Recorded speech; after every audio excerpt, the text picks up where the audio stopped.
오늘의 말씀 제목은 기도는 부흥의 시작.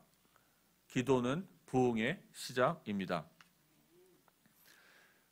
사랑하는 성도님들, 오늘 본문은 단순히 기도로 자녀를 얻은 한 여인의 감동적인 이야기로 그치지 않습니다. 이 장면은 영적으로 어두운 시기에 하나님께서 어떻게 부흥을 시작하셨는지를 보여주는 출발점입니다.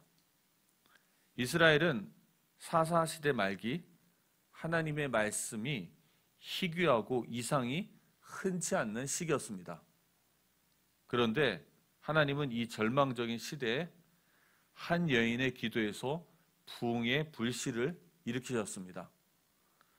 한나의 기도는 단지 개인적 문제 해결을 위한 것이 아니라 시대를 움직이는 부흥의 시작이 되었습니다.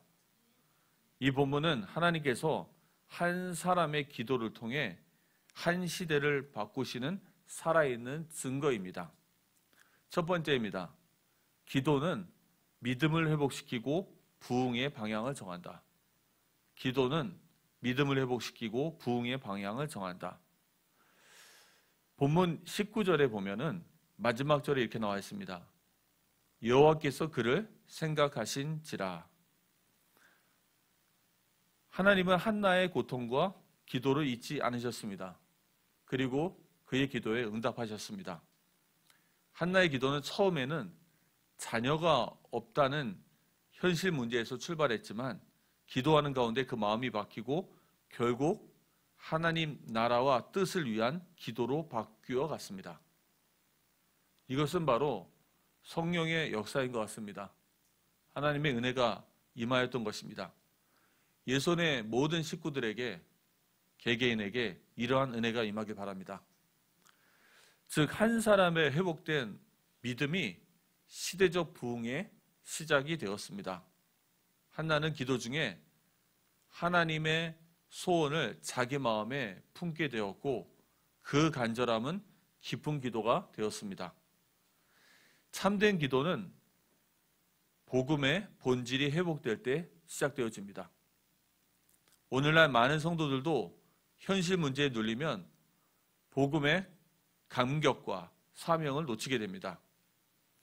하지만 복음이 회복되어진다면 사명도 회복되어집니다. 복음과 사명은 동전의 양면처럼 항상 함께합니다. 복음이 회복되어지면 대한민국의 위기에 대한 예손의 사명이 발견되어집니다. 복음이 회복되어진다면 우리 교회의 위기에 대한 나의 사명이 회복되어집니다. 내 이웃과 내 목장과 그리고 내 아이들을 위한 기도가 회복되어집니다. 그래서 우리는 먼저 돌아봐야 합니다. 복음을 생각해야 합니다. 나는 얼마나 죄와 사망과 마귀의 권세 아래 있었던 자였습니까? 그리스도께서 어떤 희생으로 나를 구원하셨습니까? 내가 받은 은혜가 얼마나 큰 것입니까? 그리고 나는 무엇을 위해 살아야 합니까? 우리는 이 복음을 회복해야 합니다. 복음이 회복되어지면 기도가 달라집니다. 기도뿐 아니라 우리가 보는 모든 것도 달라집니다. 사람의 연약함에는 관용을 베푸게 됩니다. 그리고 도와주려고 합니다. 그리고 하나님이 하시는 일들이 보여집니다. 적극적으로 헌신하고 도움을 주길 원합니다. 기도가 달라지면 이렇게 하나님의 역사가 시작되어집니다. 이렇게 달라진 기도는 반드시 하나님의 응답을 가지고 옵니다. 요한일서 5장 14절 말씀처럼 그의 뜻대로 무엇을 구하면 들으심이라. 믿음으로 기도하면 하나님이 역사하실 것에 대한 확신이 생깁니다. 그 확신 가운데 하나님은 일하십니다. 내 믿음이 너를 구원하였다. 내 믿음대로 될지니라. 하나님은 이렇게 우리 믿음에 응답하십니다. 그때부터 기도는 단순한 개인의 문제 해결이 아니라 시대적 회복이 시작되어집니다. 두 번째입니다. 부흥은 한순간의 열정이 아니라 평생 헌신의 준비로 시작되어집니다. 21절과 23절에 보면은 그 가정이 매년 제와 세원제를 드리러 실로로 올라갑니다. 그런데 22절에 한나가 얘기합니다. 아이가 젖을 때거든 내가 그를 데리고 가서 여호와 앞에 뵙게 하고 거기서 영원히 있게 하리이다 하니. 만약에 옛날에 저였으면 아니 무슨 예배를 드리는데 안 가냐고 그러면서 저희 아내를 막 정죄하고 뭐라 그랬을 것 같아요. 물론 지금의 저는 그렇지 않습니다. 그런데 오늘 23절에 보면 그의 아내 엘가나가 그에게 이르되 그대의 소견에 좋은 대로 하여 그를 젖되기까지 기다리라. 오직 여호와께서 그의 말씀대로 이루시기를 원하노라 하니라. 아내에게 참 위로가 됐겠죠. 사랑하는 성도님들, 한국 사람들은 종종 냄비가 같다는 말을 많이 합니다. 빨리 뜨거워지고 빨리 식습니다. 하지만 하나님의 부흥은 그런 식으로 일어나진 않습니다. 두 번째, 부흥은 한순간의 열정이 아니라 평생 헌신의 준비로 시작되어집니다. 하나님은 속도를 보시는 분이 아닙니다. 하나님은 방향을 보시는 분입니다. 오늘보다 내일이 낫고 올해보다 내년이 더 성장하면 됩니다. 부흥은 방향입니다. 한나는 아이를 낳자마자 하나님께 바치지 않았습니다.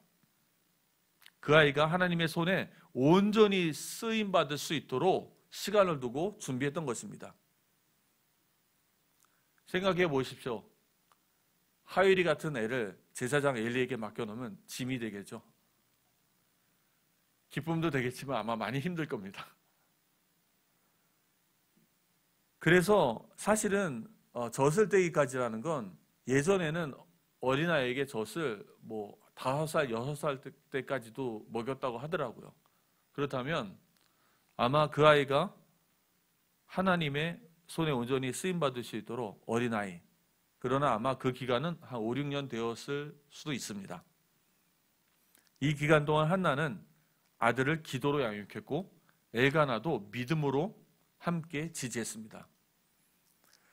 부흥은 가정에서부터, 공동체 안에서부터 함께 준비되어야 합니다. 남편과 아내가, 그리고 목회자와 중직자가, 성도가 서로 신뢰하며 기다려줘야 합니다. 상대의 속도를 존중해야 합니다. 오해하거나 판단하지 말고 함께 성장해야 합니다.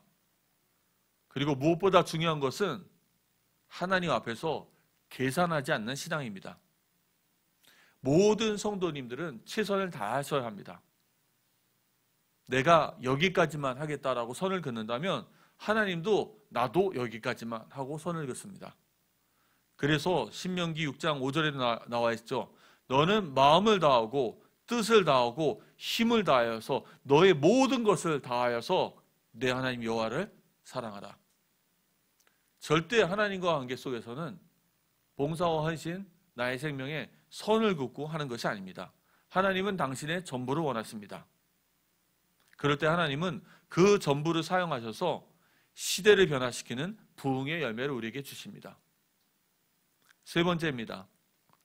응답 후의 신실함이 진짜 부흥을 이끕니다. 응답 후에 끝까지 충성됨과 신실함이 진짜 부흥을 이끕니다.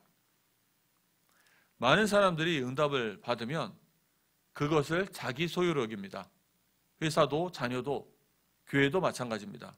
내가 투자했고 내가 헌신했고 내가 얼마나 희생했고, 그러나 그 마음 깊숙한 곳에는 내 것이라는 생각이 깔려지게 됩니다.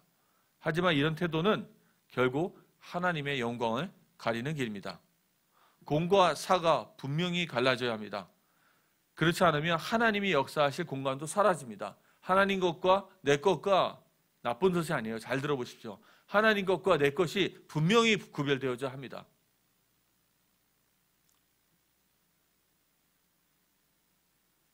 이때 하나님이 거기서 역사하실 수 있는 공간이 다시 나오게 됩니다.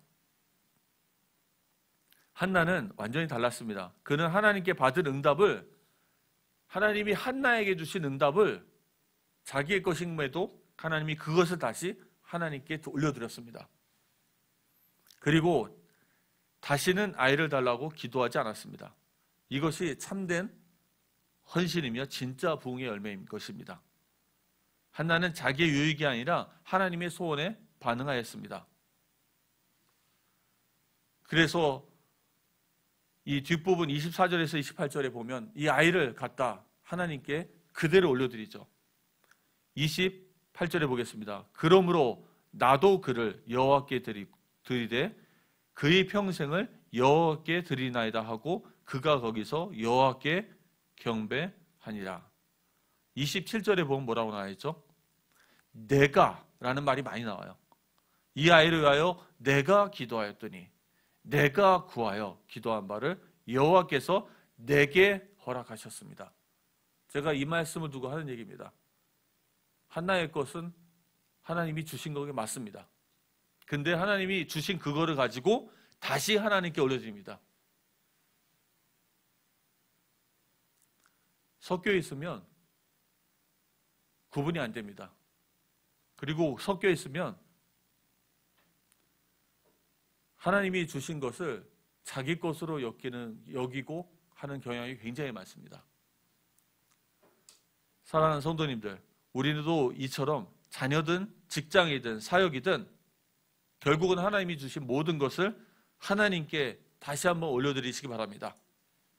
하나님께 맡기고 놓아드릴 수 있어야 합니다. 자녀도 하나님께 맡기고 올려드려야 합니다. 그럴 때 하나님께서 사무엘처럼 우리의 직장 가운데, 자녀 가운데, 우리 사역 가운데 사무엘과 같은 그러한 지도자를 세우실 것입니다. 그 가운데 그러한 지도자가 나올 수 있게 되는 거예요. 우리 교회 가운데, 우리 가정 가운데 그러한 지도자가 나올 것입니다. 하나님께 드려진 거기서 참된 사무엘과 같은 지도자가 나오는 것입니다. 부흥은 바로 이러한 신실한 헌신에서 출발합니다. 오늘의 말씀의 결론입니다. 복음의 본질이 회복되어질 때 진짜 부흥이 시작됩니다. 한나는 아들을 들인 후에도 다시는 아이들을 구하지 않았습니다. 그 뜻은 분인나에게 조롱당해도 괜찮다는 것입니다. 아들이 없어도 괜찮다는 것입니다. 왜냐하면 그녀는 이미 하나님의 소원을 자기 삶의 중심에 두었기 때문입니다. 복음이 회복되어지면 내 것이라는 개념이 사라집니다. 모든 것은 하나님께로부터 왔고 하나님께 돌아가야 할 것입니다. 주신 것을 다시 하나님께 드리는 것입니다. 로마서 14장 8절에 우리가 살아도 주를 위하여 살고 죽어도 주를 위하여 죽나니.